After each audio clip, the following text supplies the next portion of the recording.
सभी साथियों को जय हिंद, वंदे मातरम, जय श्री राम। जैसा कि हम पहले भी जो है आर के नारायण और आर के नारायण के अलावा जो है ये अरुंधति रॉय है, आर के नारायण का जितने भी वर्क्स है उनके लिए मैं ट्रिक बना चुका हूँ।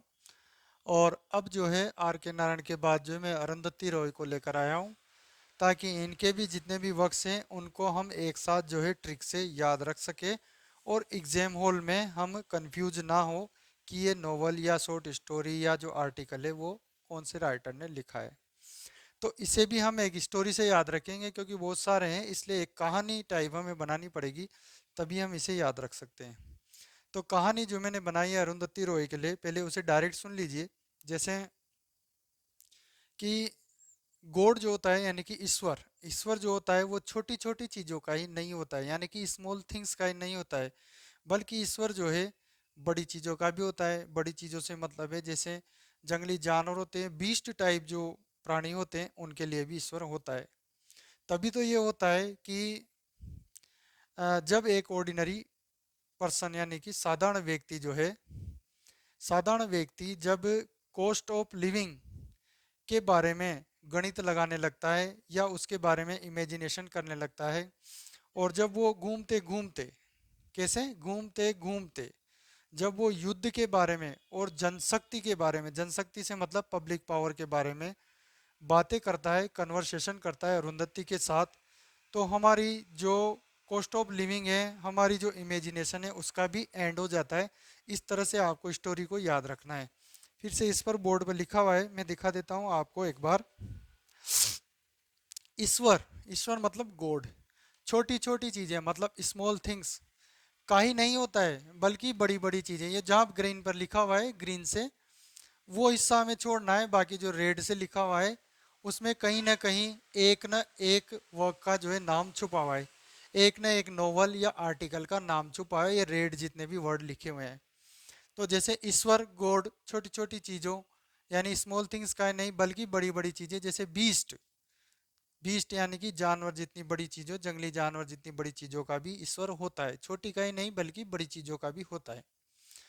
तभी तो ये होता है कि जब एक साधारण इंसान यानी कि एक ऑर्डिनरी पर्सन, एक ऑर्डिनरी पर्सन जनता की शक्ति या जनशक्ति, उसका मतलब क्या होता है पब्लिक पावर, पब्लिक पावर वाले एज में घूमते घूमते, कैसे घूमते घूमते यानी कि वॉकिंग करते हुए, जब युद्ध, युद्ध यानी वॉर, वॉर और कॉस्ट ऑफ लिविंग यानी कि हमारी सर्वाइवल जो कॉस्ट है, जीने के लिए जितना पैसा हमें चाहिए उसके बारे में जब वो बातें करने लगता है, किससे, ये कन्वर्सेशन वो अरुंधति से जब करता है, तो क्या होता है कि हमारी जो गणित होती है, गणित यानी मैथ्स, अरिथमेटिक और अलजेब्रा, बीज गणित जो होती है वो फेल हो जाती है, और हमारी इमेजिनेशन यानी कल्पना का भी एंड हो जाता है।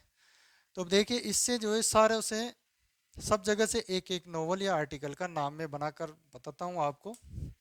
जैसे सबसे पहले ईश्वर गॉड छोटी छोटी चीजें यानी कि स्मॉल थिंग्स, तो यहाँ से अपना एक बन गया God of small things, God of small things. ये इनका फर्स्ट डेब्यू नोवेल है जिसके लिए इन्हें नोबेल प्राइज मिला है। नोबेल प्राइज क्या, बुकर प्राइज मिला है 1997 में। अब आगे चलते हैं बड़ी बड़ी चीजों का। जैसे बीस्ट, तो बीस्ट से shape of the beast, shape of the beast, shape of the beast हो जाएगा अपना। फिर इसके बाद आगे चलते हैं अपन, तो एक साधारण इंसान, तो इससे आ जाएगा an ordinary person's guide to empire, ये इनका आर्टिकल है लिखा हुआ। An ordinary, an ordinary person's guide to empire, guide to empire. ठीक है, ये वाला हो गया। अब इसके बाद है जनता की शक्ति, तो जनता की शक्ति का मतलब होता है पब्लिक पावर, तो यहां से बन जाएगा अपना public power, public power in the age of, public power in the age of, एक मिनट,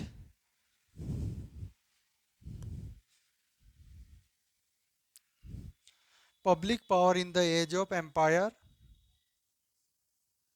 और इसी पावर से हमें लेना है power politics, power politics.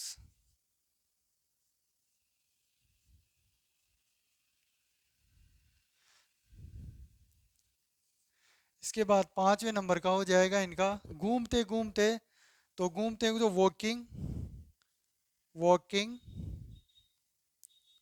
With the comrade, walking with the comrade, ये इनका वर्क है। फिर आगे जो है, आगे घूमते घूमते के बाद